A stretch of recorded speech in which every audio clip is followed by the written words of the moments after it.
Manispaa ya Morogoro imeendelea kutekeleza agizo la utoaji wa mikopo, na kuanzia mwaka 2018-2019 jumla ya shilingi bilioni 3.1 zimekuwa zimetolewa. Vikundi vya wanawake vilikuwa ni vikundi 262, vikundi tayari vimepata shilingi bilioni 1.7 vikundi vya wanawake, lakini pia tumetoa kwenye vikundi 146 vya vijana, ambapo kwenye hivi vikundi vya vijana vimepata bilioni 1.1.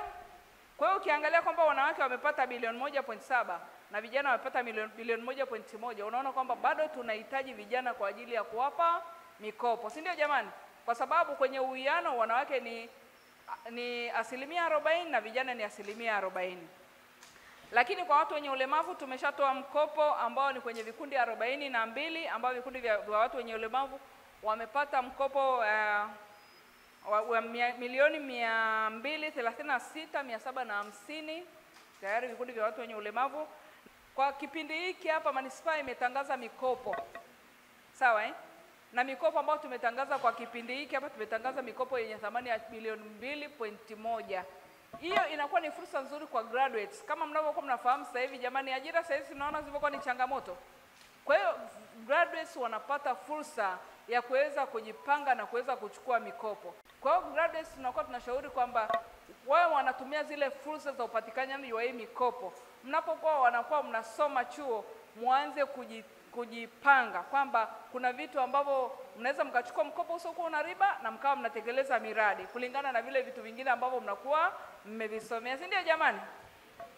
Kwa hiyo tangu tumeanza kutoa mikopo kama nilivyokuwa nimesema ni kwamba tumeshatoa mikopo ya bilioni 3.1 na kuna mafanikio mengi ambayo yanakuwa yanajitokeza kwenye utoaji wa mikopo. Mafanikio yapo mengi sana, lakini tunapotaja machache ni kwamba ni kwa ajili ya kuwainua wananchi kiuchumi. Na inakuwa inaondolea vikundi kuingia kwenye ile ukopaji wanaita ni mikopo ya kausha damu, kwamba kuna sehemu nyingine ambapo mtu anatakiwa anakopa labda shilingi 100,000 lakini anatakiwa arejeshe 140,000.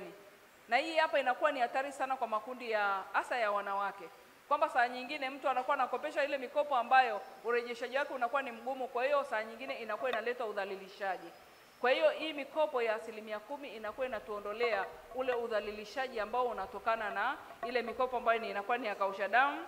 Lakini kuna uzalishaji wa ajira. Tuna vikundi ambavyo tumevikopesha, wanakuwa wameanzisha miradi ambayo wanakuwa na uwezo pia wa kuweza kutoa ajira kwa makundi mengine. Kwa sababu hiyo uwepo wa hii mikopo pia kunakuwa ni chanzo cha ajira.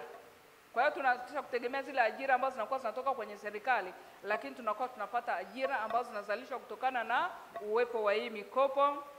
Ni kweli mikopo ipo, hatudanganyi. Tuliomba milioni 15 na tulipatiwa milioni 15. Kweli vijana mikopo ipo, hakuna afisa maendeleo anayeweka kikundi chake. Sasa hizi sheria ni kali mno. Vijana tunyanyuke, mikopo ipo, hatudanganywi. Tusidanganyane mitaani. Mikopo ipo, tuinuke.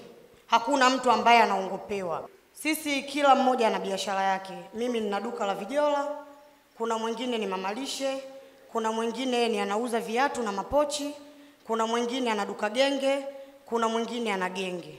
Kwa hiyo kila mtu ana biashara yake. Kupitia mafunzo au semina ambayo tumepata kwenye kongamano la leo kuhusisha vijana na mikopo, kwetu sisi kama BASA tumeifanya hii kwa vitendo tu, kwa maana tuna utaratibu wa kuhakikisha vijana wanakuwa na uelewa wa kutosha kuhusu taratibu na vigezo vya kumfanya yeye aweze kunufaika na mikopo kama ambayo imezungumziwa hapa.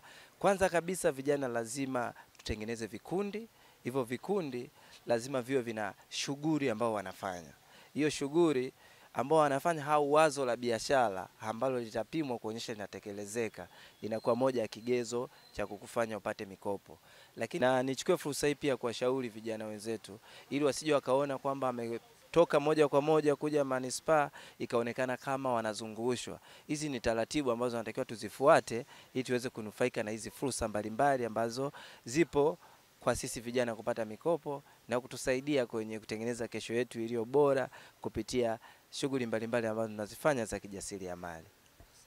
Siku ya leo nimefanikiwa kuhudhuria kwenye kongamano la vijana kuelekea mapokezi ya Mwenge wa Uhuru manispaa ya Morogoro mjini.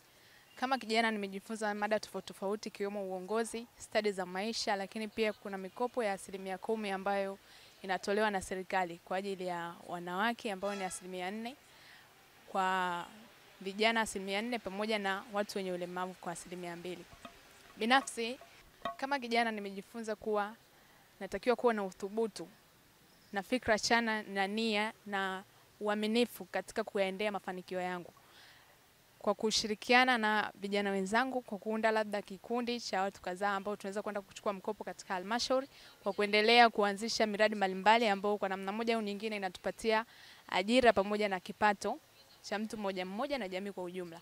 Kwa hiyo nitoe hito kwa vijana wenzangu ambao ni wanafunzi, graduates, pamoja na jamii kwa ujumla, wasikate tamaa au wawe na ile nia na uthubutu wa kufuata ile mikopo ambayo inatolewa na halmashauri ili kuweza kujikita katika miradi mbalimbali na ujasiriamali na kujiletea maendeleo yao binafsi, maendeleo ya jamii na taifa kwa ujumla.